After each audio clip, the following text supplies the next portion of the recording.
Manger. Manger, c'est la manière d'approvisionner notre corps en énergie. La nourriture prend une grande part dans notre santé physique et mentale. Il est donc important de bien s'alimenter.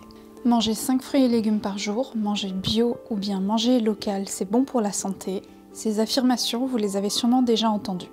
Mais quand on est bombardé d'informations de toutes parts, il est difficile de décider de quelle manière s'alimenter. L'offre de possibilités de consommation s'est élargie. Pour beaucoup de Français aujourd'hui, il est plus facile de consommer en supermarché, le regroupement de produits variés permettant un gain de temps non négligeable. Cependant, cette consommation n'est pas aussi rémunératrice pour les producteurs et elle promeut des aliments qui ne sont bien souvent pas locaux et pas de saison. L'alimentation locale permet d'accorder une meilleure qualité de vie aux producteurs, mais aussi d'acheter des produits frais. Mais le souci de celle-ci, c'est d'être réputée trop chère et trop chronophage. À l'ère des supermarchés, la nourriture locale est-elle accessible à tous, à Digne? Donc 2 graines et 3 brioches. Au niveau de la loi, l'alimentation locale n'a pas de définition claire. La notion d'alimentation locale a donc généralement une définition propre à chacun. On peut dire qu'un produit est local quand il est produit à maximum 150, voire 200 km de l'endroit de vente. Dans la consommation locale, on peut trouver plusieurs échelles. D'une part, le local assez global qui est traçable et qui demande plus d'investissement de la part du consommateur, et d'autre part, les circuits courts de proximité. Ce qu'on appelle dans la loi un circuit court, c'est un processus de vente qui va connaître qu'un seul intermédiaire. Et donc dans cette chaîne-là, on voit qu'en effet, du coup, tout ce qui est commission pris par les intermédiaires seront largement réduits et donc que le coût de revient aux agriculteurs sera honnête et juste. Et donc c'est un des premiers avantages de la consommation locale, c'est de faire vivre l'économie locale.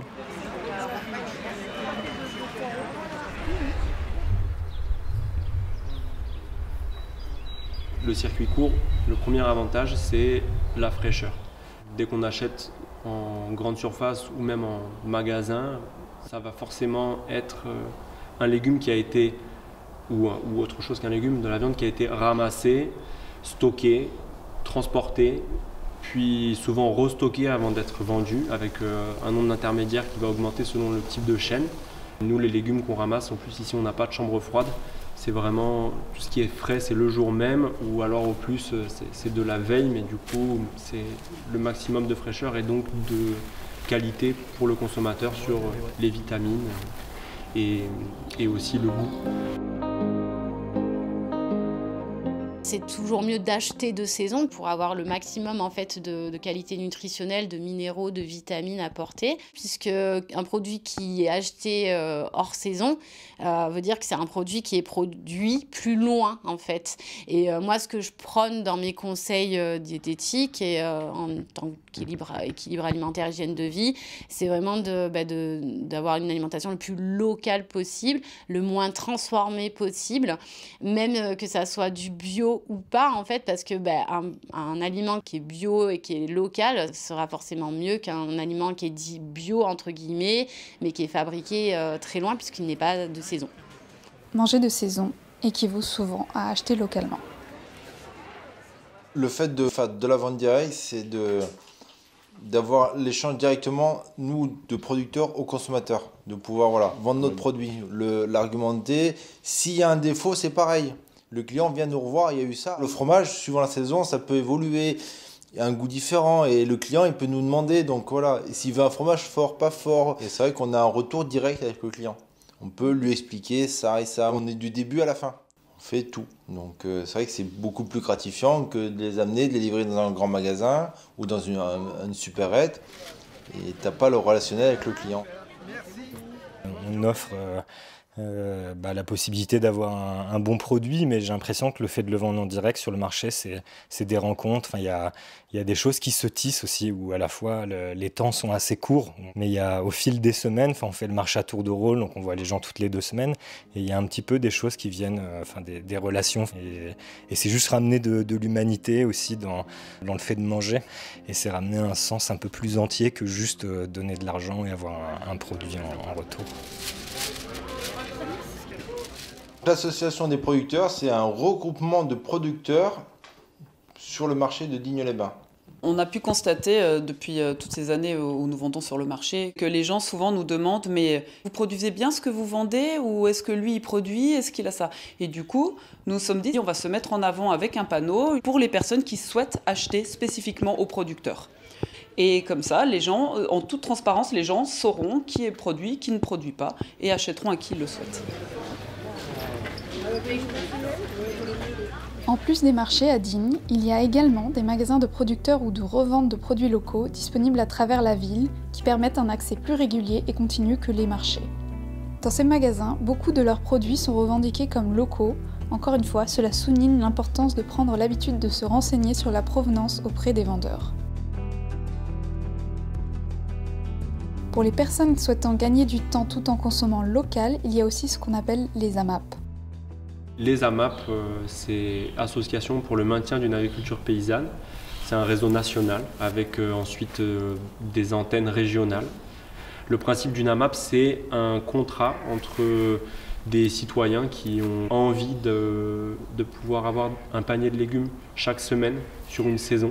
Donc il y en a qui font la saison vraiment janvier à décembre, d'autres saisons plus courtes selon les régions. Nous, ça va de avril à décembre. Et c'est un engagement qui se fait des deux côtés, de la part du producteur, de fournir toute l'année au mieux qu'il peut un panier avec un prix donné, varié, le plus varié possible. Et du côté du consommateur, de s'engager auprès du producteur sur la saison complète pour venir récupérer un panier chaque semaine. Ça permet au producteur une stabilité sur un débouché commercial qui a souvent pas. J'ai rejoint la MAP parce que j'ai envie d'acheter des légumes locaux, de saison, enfin pour toute la sphère environnementale qui rentre en compte aujourd'hui. Et aussi pour la santé, tout ça, quoi, pour mon bien-être. Sauf que c'est un peu une charge en plus de devoir savoir quels sont les légumes de saison. Mais c'est compliqué de choisir en magasin quand on propose aussi des légumes qui ne sont pas de saison. Nous, on prend le petit panier en trois, donc avec 2 amis. Et en une semaine, j'ai pas fini ma partie du panier, quoi. Donc quand j'arrive la fois suivante, j'ai encore des légumes qui me restent alors que je mange presque que ça, quoi. Niveau contrainte mentale, des courses, tout ça, c'est que du plus, quoi.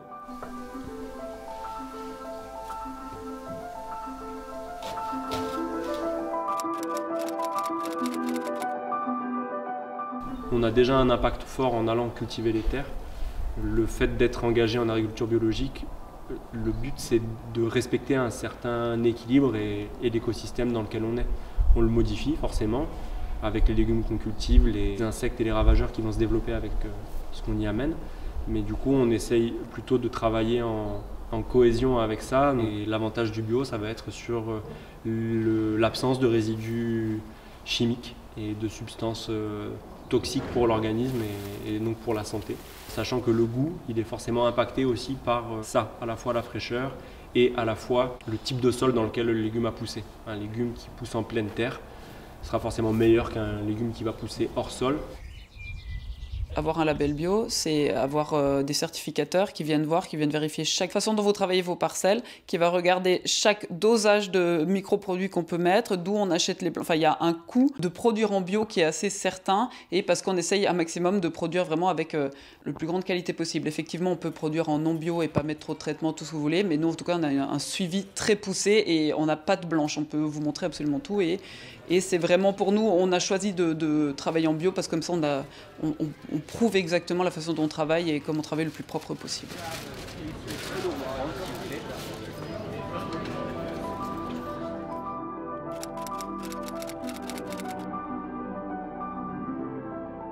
Je pense que c'est important de le notifier aussi, c'est que le label agriculture biologique n'est pas un indispensable pour faire de l'agriculture biologique et qu'on parle d'agriculteurs qui croulent déjà sous les démarches administratives et qui du coup juste se refusent de se rajouter tout ce qu'impliquerait l'acquisition d'un label. Et donc voilà, mon message par là, c'est que renouer le lien avec le producteur et demander directement au producteur ce qu'il fait, c'est aussi un moyen de savoir ce qu'on consomme. Quand on travaille en direct, pour moi, il n'y a pas cette obligation, moi en tant que producteur, d'être bio. Parce que je peux travailler avec le client.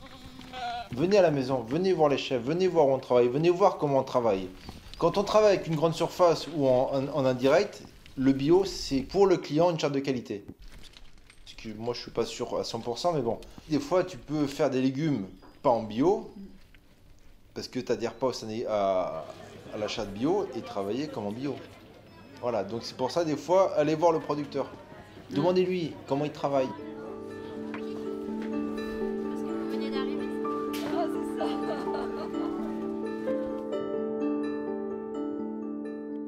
Le local, c'est cher. Mais le local, c'est vraiment plus cher ? Je trouve que sur le purement financier, je ne trouve pas qu'on se retrouve à payer plus cher sur le marché. Au contraire, justement, vous avez une vaste proposition, vous pouvez choisir. Après, on a à peu près tous les prix du marché et au contraire, on est bien moins cher que de la revente en supermarché ou en Biocoop, ou etc. En tout cas pour les légumes. Et je pense au fromage aussi, puisque vous êtes en vente directe. Donc vous n'avez pas une marge en plus à payer. J'y pense pas tous les jours à ça, mais c'est certain que la valeur commerciale d'un aliment n'a rien à voir avec sa valeur réelle. C'est-à-dire qu'une courgette, c'est énormément de travail, c'est rien du tout à acheter, mais c'est énormément de travail. Et je pense que si des espèces que je ne cherche pas à faire pousser moi, comme du riz par exemple, des lentilles, même du blé, le travail va être assez immense par rapport à ce que ça coûte directement dans le commerce. Donc c'est vrai que je pense qu'il y a une différence entre la qualité de ce qu'on produit aussi et de celle qu'on trouve en magasin. Mais on voit bien en tout cas la valeur réelle de l'alimentation végétale en fait, hein, qui est... En fait, ça vaut pas juste 2 € le kilo comme on peut le voir en supermarché, c'est vraiment du travail finalement. Il y a beaucoup d'actions de l'agglo qui tendent à acculturer les populations à ce qu'est l'alimentation durable et pourquoi est-ce qu'on en parle aujourd'hui. L'idée, c'est vraiment de donner aux consommateurs les billes pour savoir ce qu'ils consomment et changer leur manière de voir l'alimentation. Aujourd'hui, l'alimentation, c'est le budget qu'on voit imputé un petit peu à la fin du mois parce que c'est ce qui nous permet d'arrondir la fin du mois, en fait, le budget alimentation, alors que ça devrait être notre premier souci de manger, en fait. On a calculé, notre pain, il n'est pas plus cher qu'une baguette traditionnelle en fait. Le pain de campagne, nous, on le vend 5,50 le kilo. Et le pain traditionnel, il est à 1 € les 200 grammes, 1,10 €, 1,20 € les 200 grammes, donc ça fait le même prix. Pour un pain qui est beaucoup plus sain, qui est produit localement. Qui se conserve. Qui se conserve. Il est bio aussi, et il est bio. Donc voilà, c'est un produit qui devient un vrai aliment pour notre santé, quoi, en fait. Pour moi, c'est changer ses habitudes de consommation et de se dire que plutôt qu'aller tous les jours aller chercher du pain, parce qu'une baguette, souvent, elle va avoir une durée de conservation très courte.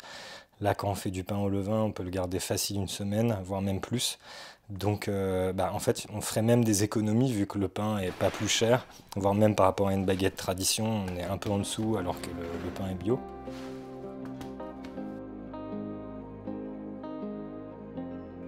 Pour les associations de lutte contre la précarité, l'alimentation locale n'est pas toujours accessible.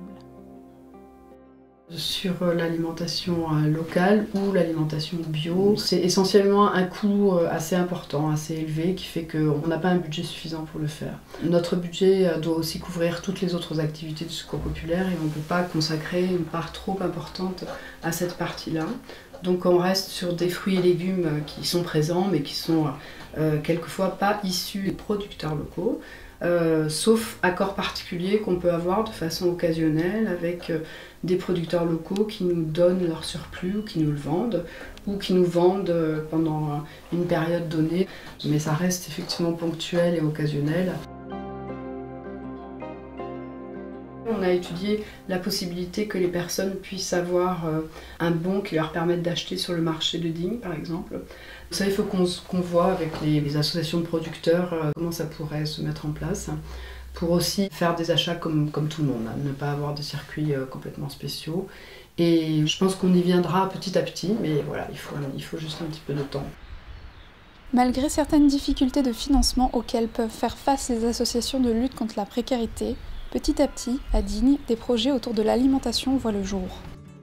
Chiche, une cantine solidaire, en fait partie. L'association a 2 activités, on va dire une partie non lucrative qui vise à organiser des ateliers, à faire des choses qui ne sont pas forcément rémunérées ou en tout cas avec plutôt des fonds de subvention. Et on a une autre partie qui est lucrative, qui peut consister à organiser des buffets ou des ateliers vraiment sur demande, qui sont hors projet. On a déjà fait une cantine dans le quartier du Pigeonnier. Donc l'idée c'est que les gens qui ont envie peuvent venir cuisiner avec nous, donc c'est des bénévoles. Évidemment, toute personne qui a passé l'après-midi à cuisiner avec nous bénéficie d'un repas gratuit derrière. Pour l'instant, l'idée c'est qu'on propose des repas à prix libre, c'est-à-dire que des personnes qui auraient les moyens de payer vont payer le prix d'un repas avec des tarifs indicatifs. On explique combien ça nous coûte et à partir de quand on gagne un peu de sous plus. Et du coup, ça permet de manière solidaire que des personnes qui n'auraient pas les moyens puissent venir manger et payent moins leur repas. Mais il y a d'autres systèmes, d'autres manières de faire aussi. Il y a les repas suspendus, c'est-à-dire quelqu'un vient manger, il paye son repas et il décide de mettre un peu plus d'argent. Et quand on arrive au prix du repas, d'un repas, on se dit il y a un repas suspendu disponible, une personne qui n'aurait pas les moyens peut bénéficier d'un repas gratuit. Voilà, mais on n'a pas encore déterminé et je pense que ça va être en testant et selon les publics auxquels on va peut-être pouvoir tester et voir ce qui fonctionne le mieux et qui est le plus approprié sur les lieux. La solidarité s'exprime aussi dans la participation à des jardins partagés. Tristan Astier, n'ayant pas de jardin, a décidé de rejoindre l'association à Fleur de Pierre qui lui a mis à disposition un jardin partagé pour un coût très réduit. Cela lui permet de produire lui-même une partie de ses aliments.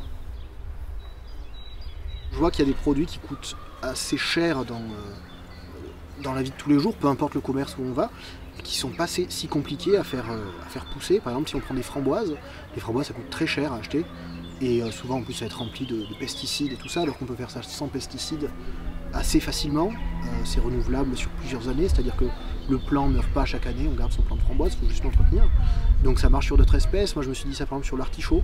Je me suis dit pourquoi continuer à acheter des artichauts, sachant que l'artichaut ça pousse sans vraiment avoir besoin d'être arrosé. Mais il y en a des tas d'autres, des exemples. Donc je pense que oui, quelqu'un qui voudrait faire des économies tout en mangeant bien, il pourrait chercher des espèces précises qui coûtent cher en magasin et qui pourtant sont pas trop complexes à entretenir, à faire pousser. Je pense tout à fait que c'est faisable.